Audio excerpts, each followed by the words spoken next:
Hello students, today we are going to study Colra's law and its application, which is a very important topic of this chapter. So before I discuss Colra's law, let us recap from variation of molar conductance of strong electrolytes, that is Debye-Huckel-von-Sager equation. There we discussed that if we plot a curve between square root of molar conductance, square root of concentration, and molar conductance of a strong electrolyte, then it comes out to be a straight line with a negative slope. वहां पे हमने क्या देखा था कि अगर हम concentration के स्क्वायर रूट में और लैम्डा एम मोलर कंडक्टेंस के बीच में ग्राफ प्लॉट करें तो वो स्ट्रेट लाइन आता है जिसका स्लोप नेगेटिव है, और इस स्ट्रेट लाइन को एक्स्ट्रा प्लॉट करके इसको पीछे जीरो कंसंट्रेशन तक प्लॉट करके हमने कहा था कि हम किसी भी स्ट्रॉन्ग इलेक्ट्रोलाइट का लैम्डा एम नॉट निकाल सकते हैं। ये मैंने इसलिए डिस्कस किया कि because by using this Colraj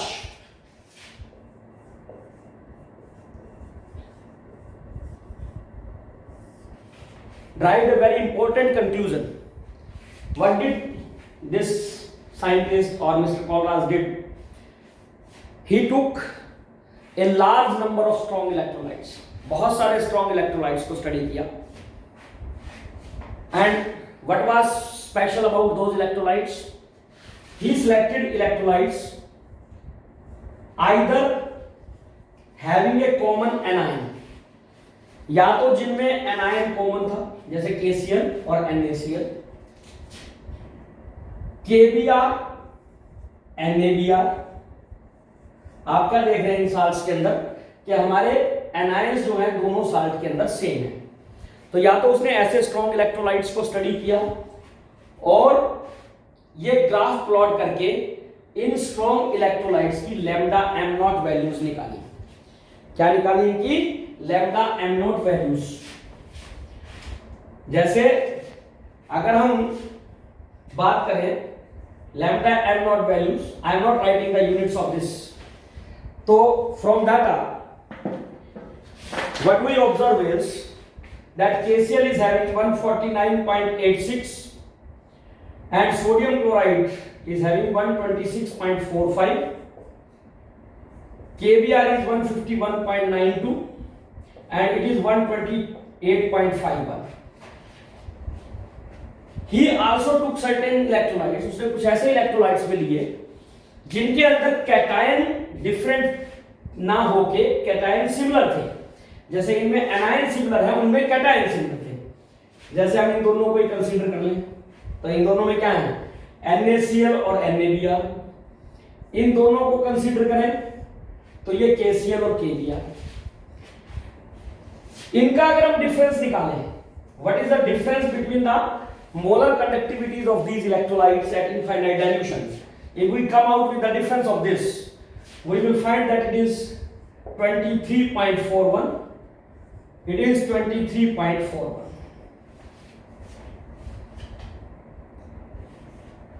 So,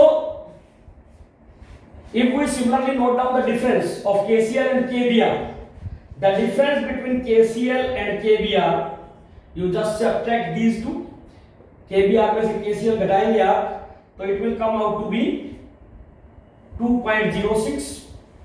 इसी तरीके से अगर आप NaCl और NaBr इनकी मोलर कंडक्टिविटीज को सब्ट्रैक्ट करेंगे, you will again come out of with a,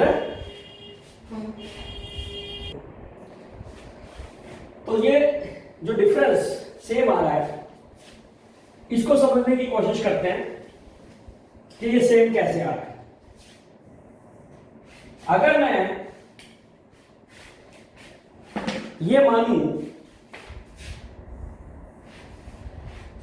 कि ये KCl के अंदर हमारा जो पोटाशियम आयन है, ये इलेक्ट्रोलाइट डिसोसिएट हुआ पोटाशियम आयन दिया इसने और क्लोराइड आयन दिया, तो कंडक्टेंस ऑफ इलेक्ट्रोलाइट हम क्या कहते हैं कि conductance of electrolyte is due to its ions.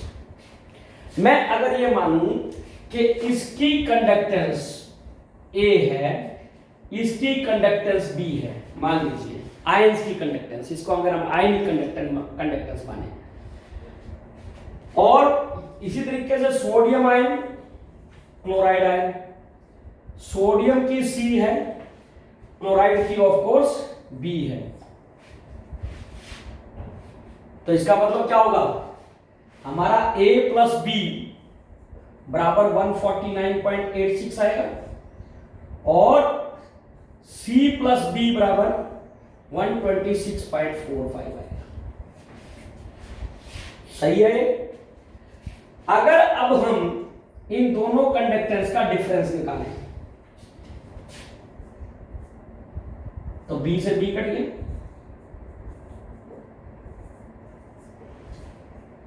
ये आया 23.41। अब बिल्कुल अगर हम यही चीज अप्लाई करें केबीआर और केसीएल पे,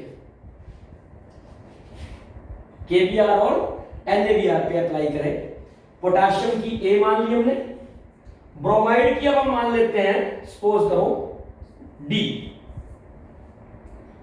तो हमारे सोडियम की ए है, ब्रोमाइड की डी है, इन दोनों का सम 151.92 और इन दोनों का सम 125.51। अगर दोनों का डिफरेंस निकालें हम, सॉरी ये सी आएगा, दोनों का डिफरेंस निकालें तो A minus C again comes out to be 23.4। अब अगर हम इन दोनों चीजों को कंपेयर करें तो दोनों जगह डिफरेंस क्या आ रहा है, सेम। इसका मतलब value of A and C in this case and in this case, in both the case, whether we use KCl NaCl, whether we use KBr NaBr, the values of A and C, they are definite, fixed. That is why the difference is coming out to be same. क्योंकि दोनों बार हमारा difference same आ रहा है, इसका मतलब A और C की value निश्चित है, तभी तो हमारा डिफरेंस निश्चित आ रहा है। इसी कंक्लूजन को कोलराज ने एक लॉ की फॉर्म में लिखा, and what does that law says, जिसको हम कहते हैं कोलराज law.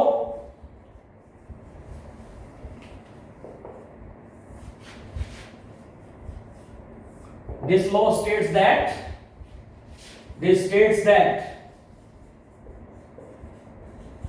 every ion makes a definite contribution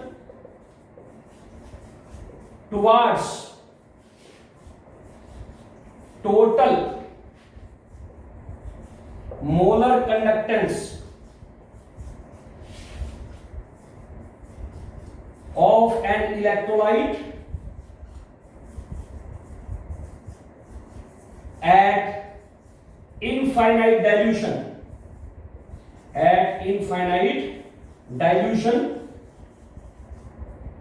irrespective of nature of other ion present। Nature of other ion भी लिख सकते हैं, नेचर ऑफ अदर आयन भी प्रेजेंट भी लिख सकते हैं। तो उन्होंने एक ये लॉ दे दिया कि किसी भी इलेक्ट्रोलाइट की टोटल कंडक्टेंस में, जैसे ये KCl की टोटल कंडक्टेंस है, इस टोटल कंडक्टेंस में पोटाशियम की एक निश्चित कंट्रीब्यूशन है, इसका एक डेफिनेट हिस्सा है, इसका एक डेफिनेट हिस्सा है, subject to the condition that these molar conductance are measured at infinite dilution, or in other words we can say that when the electrolyte is completely dissociated, जब हमारा इलेक्ट्रोलाइट पूरी तरह से डिसोसिएटेड हो। ये हमने बताया था आपको पहले भी कि कोई भी वीक स्ट्रॉन्ग इलेक्ट्रोलाइट है that is almost completely dissociated, और इनफाइनाइट डाइल्यूशन पे even weak electrolytes are almost completely dissociated. So this about the Kohlrausch law. अब यहां पे एक चीज ध्यान रखनी है आपने, इसका मतलब क्या हुआ कि हर जो आयन है वो एक डेफिनेट कंट्रीब्यूशन कर रहा है। तो किसी भी आयन की conductance of 1 mole of an ion is called molar ionic conductivity। उसको हम क्या कहते हैं? Molar ionic conductivity. किसी भी 1 मोल आयन की जो कंडक्टेंस होगी उसको मोलर आयनिक कंडक्टिविटी बोलेंगे हम एट इनफाइनाइट डाइल्यूशन, और इसको हम लैम्डा एम नॉट, ठीक है, या लैम्डा कैटायन की लिखनी है लैम्डा प्लस, आप इसको लैम्डा एम नॉट जनरल में लिख सकते हैं फॉर आयंस, या लैम्डा माइनस नॉट। तो अगर हम इस definition of molar conductivities of ions को यूज करें तो इस कोलराज लॉ को हम मैथमेटिकली कैसे लिख सकते हैं? तो कोलराज लॉ को हम मैथमेटिकली लिख सकते हैं, अगर हम NaCl की बात करें, लैम्डा एम नॉट NaCl इसकी बात करें, तो कोलराज लॉ के हिसाब से हम इसको लिख सकते हैं lambda Na plus naught plus lambda Cl minus naught. So this is how we can write the molar conductance of electrolyte at infinite dilution. Similarly, here one thing you must remember, that although the studies were made with the help of a strong electrolyte, क्यों की गई थी strong electrolyte के साथ? क्योंकि strong electrolyte की molar variation straight line थी जिसको हम एक्स्ट्रा प्लॉट करके लैम्डा एम नॉट निकाल सकते थे। But this Kohlrausch law is applicable to both strong as well as weak electrolyte. मतलब अगर आप इसमें lambda M naught acetic acid लिखेंगे तो वो भी आपका जो है lambda H plus naught plus lambda acetate ion naught, इनके बराबर ही आएगा। तो Kohlrausch law is applicable to both, whether it is a strong electrolyte or weak electrolyte, although the studies were made using strong electrolytes। तो ये हमारा कोलराज law है।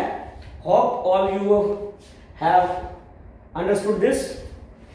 Now let us discuss the application of Kohlraa's law।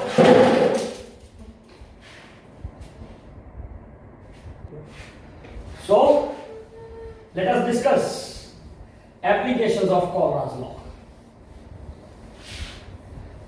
So the next topic of this chapter is applications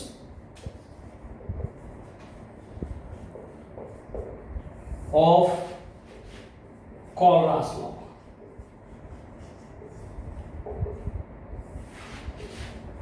Applications of Kohlraa's law। So first we will begin with the first application, and it is basically the main application which we will be making use in other applications of Kohlraa's law also, that is calculation of lambda m naught for weak electrolyte। जब हमने variation of molar conductance की थी तो हमने weak electrolyte में acetic acid का example लिया था, और अगर आपको ध्यान हो, और you can again have a look in the topic variation of molar conductance for weak electrolyte, तो वहां मैंने एसिटिक एसिड के लिए जो कर्व प्लॉट की थी that is something like this. ये एसिटिक एसिड की कर्व थी, और वहां मैंने ये बताया था आपको, क्योंकि ये कर्व है so we don't know where this is going to touch the Y axis. तो हम lambda M naught value weak electrolytes के केस में इस कर्व को एक्स्ट्रा प्लॉट करके नहीं निकाल सकते थे। ऐसे सभी वीक इलेक्ट्रोलाइट्स की molar conductance eight infinite dilution हम निकाल सकते हैं with the help of Kohlraa's law। It is a very simple application. Suppose करो हमें lambda am not, I am taking the example of acetic acid itself. Suppose we have to calculate lambda m naught for acetic acid।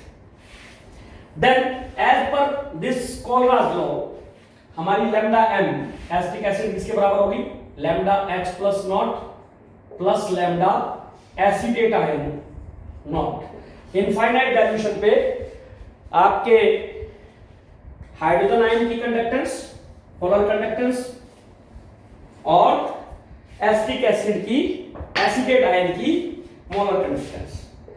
According to Kohlraasch law, this will be the relation for the molar conductance of acetic acid at infinite dilution. अब हमने करना क्या है इस application में, हमने acetic acid की molar conductance निकालनी है, तो हमें क्या चाहिए, हमें इन दो चीजों की वैल्यू चाहिए, lambda H plus naught infinite dilution पे ionic conductivity, molar ionic conductivity of H plus, और इनफाइनाइट डाइल्यूशन पे molar ionic conductivity of acetate ion. तो हम क्या करेंगे, हम ऐसे 3 इलेक्ट्रोलाइट सेलेक्ट करेंगे। पहले हम 2 इलेक्ट्रोलाइट की बात करते हैं, 2 इलेक्ट्रोलाइट कौन से सेलेक्ट करेंगे। पहले 2 स्ट्रॉन्ग इलेक्ट्रोलाइट हम ऐसे सेलेक्ट करेंगे जिनमें से एक में ये हो, एक में ये हो, और दोनों स्ट्रॉन्ग इलेक्ट्रोलाइट हो। जैसे अगर मैं HCl लूं, it is a strong electrolyte, तो ये जब डिसोसिएट होगा तो क्या देगा हमें, ये टूटने के बाद देगा H प्लस और Cl माइनस, हमारा H प्लस आ गया।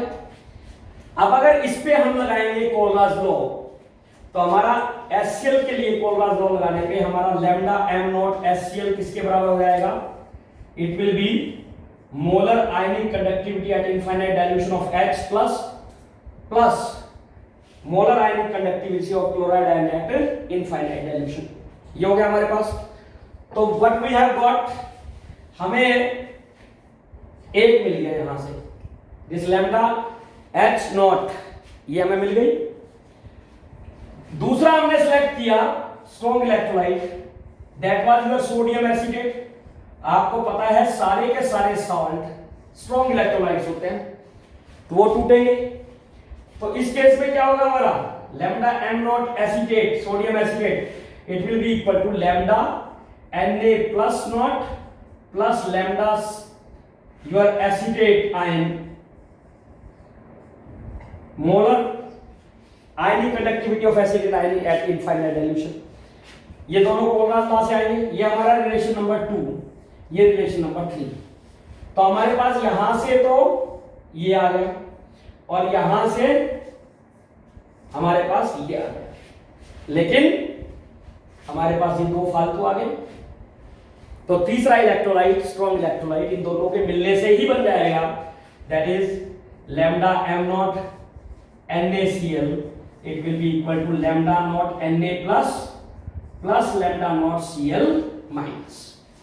ये हमारा रिलेशन नंबर 4 हो गया। हमारा एम क्या है, हमने ये बनाना है, we have to get this equation from these 3 equations. इन 3 इक्वेशन से हमने ये इक्वेशन बनानी है पहले वाली। तो हम क्या करें, हमें लैम्डा H प्लस और एसिटेट आयन चाहिए, तो ये दूसरी और तीसरी को जोड़ दें, एडिंग इक्वेशन 2 and 3,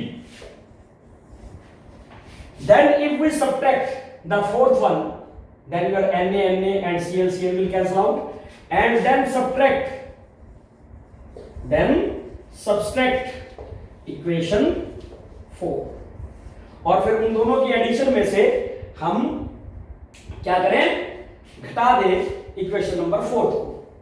तो हमारे पास क्या बन जाएगा, हमारे पास जो लास्ट में बचेगा जब इसको करेंगे, lambda am not HCl plus lambda am not sodium acetate minus lambda M naught NaCl, और दूसरी साइड में कट कटा के हमारे पास क्या आएगा, lambda H plus naught plus lambda acetate minus not, and this right hand side of this equation from equation 1 it is equal to this, from 1 RHS is lambda m not acetic acid. तो ये value हम इसमें put कर दें तो हमारी lambda m not acetic acid किसके बराबर आ गई? ये बराबर आ गई हमारी lambda m not HCl plus lambda m not sodium acetate minus lambda m not NaCl। और क्योंकि ये तीनों स्ट्रॉन्ग इलेक्ट्रोलाइट है तो इन सब की लैम्डा m नॉट वैल्यू हम निकाल सकते हैं by extra plotting the curve between square root of concentration and the molar conductance of that electrolyte.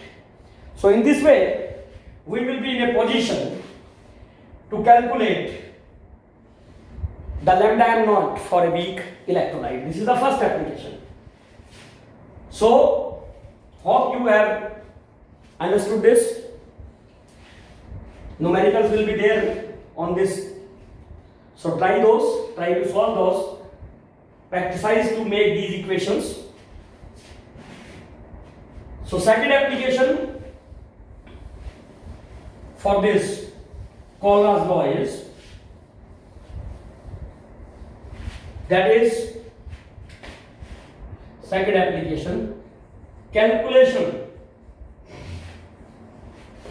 of degree of dissociation. Degree of dissociation, that is alpha, for a weak electrolyte. For a weak electrolyte. With the help of Cauchy's law, you can also calculate the alpha for a weak electrolyte. I will be first writing how will you calculate this. Your alpha is given by lambda m divided by lambda m naught. This is the relation for degree of dissociation of an electrolyte, where lambda m is molar conductance of an electrolyte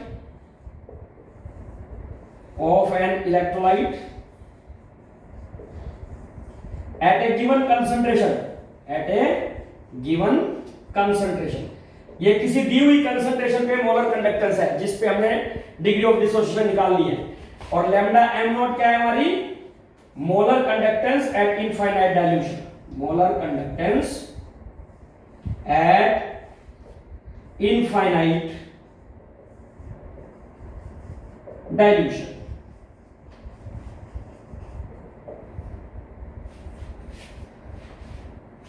अब आपके दिमाग में आ रहा होगा कि मैंने सीधा ये रिलेशन लिख दिया.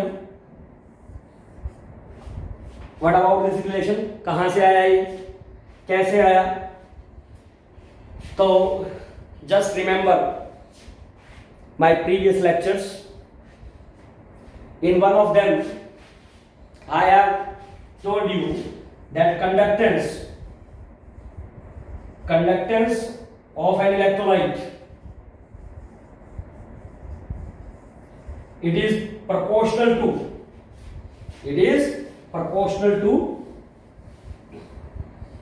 number of ions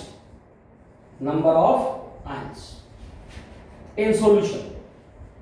Of course बाकी कंडीशन अगर सेम रहे तो नंबर ऑफ आयंस के डायरेक्टली प्रोपोर्शनल होगी. इसका मतलब जो हमारी लैम्डा m है, lambda m will be proportional to alpha.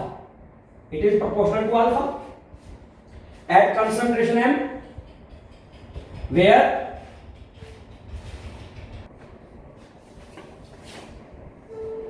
यहां पे ये directly proportional to alpha at concentration, at given concentration you can say. अगर हम इस प्रोपोर्शनल की साइन को हटाएं तो lambda m will be equal to k into alpha. Proportional की साइन हटा दिया हमने. अब जब हमारा सॉल्यूशन इनफाइनाइटली डाइल्यूट कर दें हम at infinitely dilute concentration, that is when the amount of solute is almost negligible. तो at infinite dilution हमारा क्या हो जाएगा? at infinite dilution, at your infinite dilution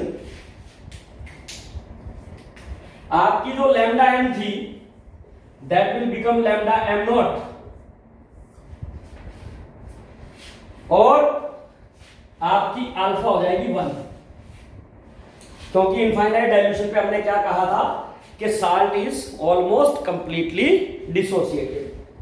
तो अगर हम इस रिलेशन में यूज करें इसको, तो lambda M naught will be equal to K, क्योंकि अल्फा आपका 1 हो गया। लैम्डा एम बराबर होगी लैम्डा एम नॉट के, अल्फा बराबर 1 हो गया, तो के बराबर क्या आ गया? Lambda am not. अब इस वैल्यू ऑफ के को अगर हम रिलेशन 1 में यूज करें, using in 1, then what will happen? Your lambda m will be equal to lambda m naught into alpha।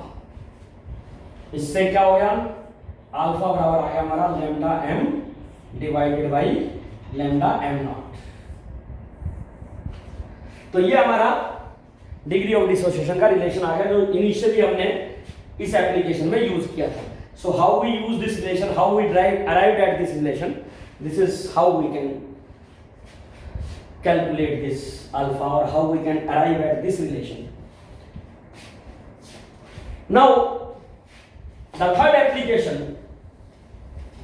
इसमें हमारे पास क्या है? लैम्डा एम नॉट हम निकालेंगे कोलराज लॉ से वीक इलेक्ट्रोलाइट के लिए। लैम्डा एम की वैल्यू किसी गिवन कंसंट्रेशन पे वी कैन डिटरमाइन एक्सपेरिमेंटली, ये हम एक्सपेरिमेंटली निकाल सकते हैं, ये हम कर्व को एक्स्ट्रा मतलब कोलराज लॉ की हेल्प से निकाल सकते हैं। तो ये हमारे पास है from experiment, this we have calculated with the help of Kohlrausch law, so we can calculate the alpha.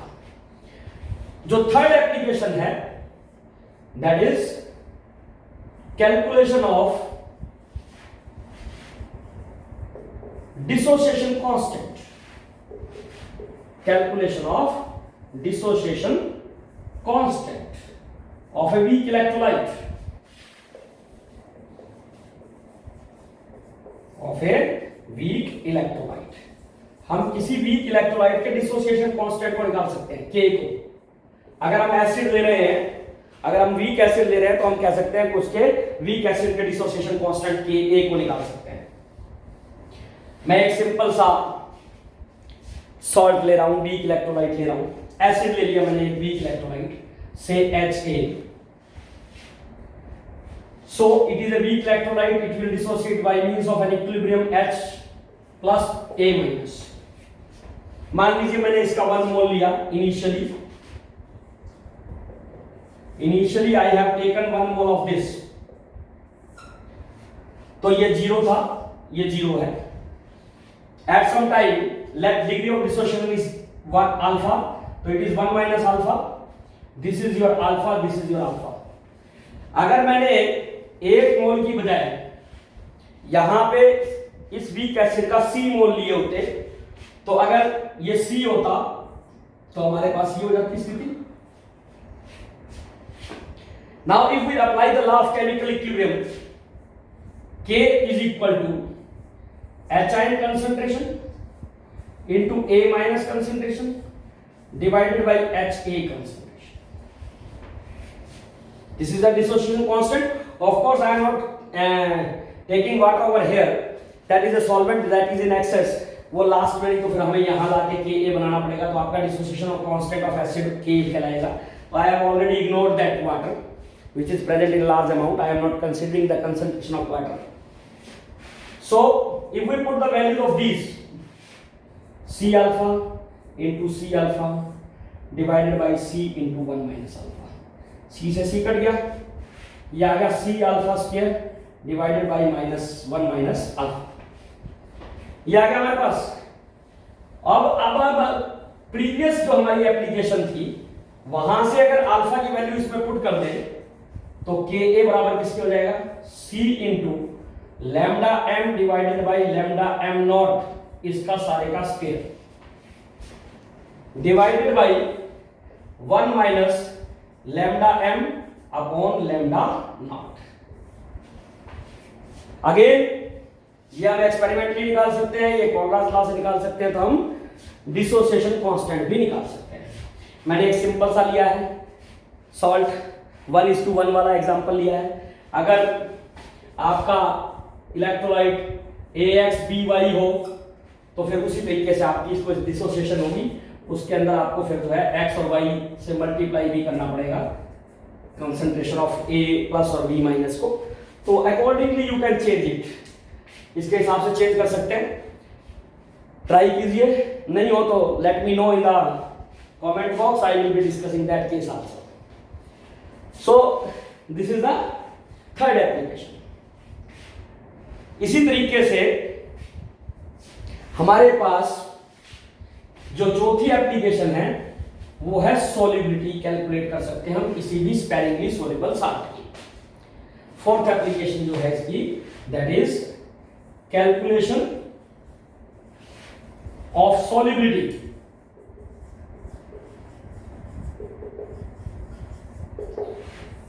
Of a sparingly soluble salt, sparingly soluble salt।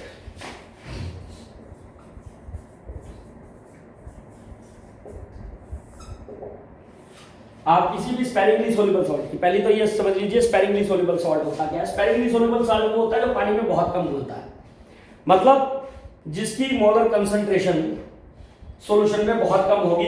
हम उनके सॉल्यूशन को ऑलमोस्ट ये मान सकते हैं that they are infinitely dilute solutions. इसका मतलब जो उनकी कंडक्टेंस होगी किसी भी कंसंट्रेशन पे वो हम लैम्डा m नॉट ले सकते हैं। Got it? Sparingly soluble salt means एक ऐसा सॉल्ट जो बहुत कम मात्रा में पानी में घुलता है, तो उनके जो सॉल्यूशन बनेंगे वो हम ऐसा मान सकते हैं कि they are infinitely dilute, and in that case you can take their molar conductance at their solubilities at lambda m naught. उसके बाद बस आपने कुछ नहीं करना, आपको एक रिलेशन दिया हुआ था lambda m is equal to kappa into 1000 divided by molarity. ये रिलेशन हमने पढ़ा था। आपने क्या करना है, क्योंकि हमारा सॉल्ट स्पेरिंगली सोल्युबल सॉल्ट है, सॉल्यूशंस आर इनफाइनाइटली डाइल्यूट, तो हमारा ये लैम्डा m नॉट हो जाएगा और ये मोलैरिटी की जगह क्या आ जाएगी, सॉल्युबिलिटी। मोलैरिटी की जगह solubility. In that case you have to of course calculate the conductivity of that electrolyte, that can be calculated experimentally। इसको हम experimentally निकाल सकते हैं। This can be calculated with the help of Kohlraa's law, so we can also calculate the solubility। अगर हम बढ़ाना चाहें तो इसको और बढ़ा सकते हैं एप्लीकेशंस को, क्योंकि अगर हमें solubility पता है तो हम solubility प्रोडक्ट भी निकाल सकते हैं। आपको पता ही है solubility प्रोडक्ट क्या होता है। जैसे मान लीजिए AgCl है, ये डिसॉल्व हो रहा है Ag प्लस और Cl माइनस में, स्पेरिंगली सोल्युबल सॉल्ट है। इसकी सॉल्युबिलिटी अगर S हो तो इसका Ksp किसके बराबर आता है, it is equal to S²। तो S अगर हम यहां से निकाल लेंगे सॉल्युबिलिटी, तो सॉल्युबिलिटी प्रोडक्ट भी निकाल लेंगे। So we can extend the application जितना हम चाहें, जहां तक चाहें, जैसे चाहें। That is simply the making use of various concept. So you have to develop your own method कि कहाँ हम किस चीज को यूज कर सकते हैं, कहाँ इसको लगा सकते हैं। I have discussed 4 applications. 5th one can be calculation of solubility product of a sparingly soluble salt, and likewise you can go ahead. So this is all about today's lecture, because now we have finished with one part of this chapter, that is conductance, conductivity, molar conductance, variation of molar conductance, Kohlraas law, application of Kohlraas law. This is one part. In the next lecture from tomorrow, we will be taking up the second part of this, that is electrolytic cell, electrolysis, Faraday's laws, etc. Thank you very much. Hello everyone, if you found the content helpful, then kindly share this video with your friends. Also, don't forget to like and subscribe. Happy learning!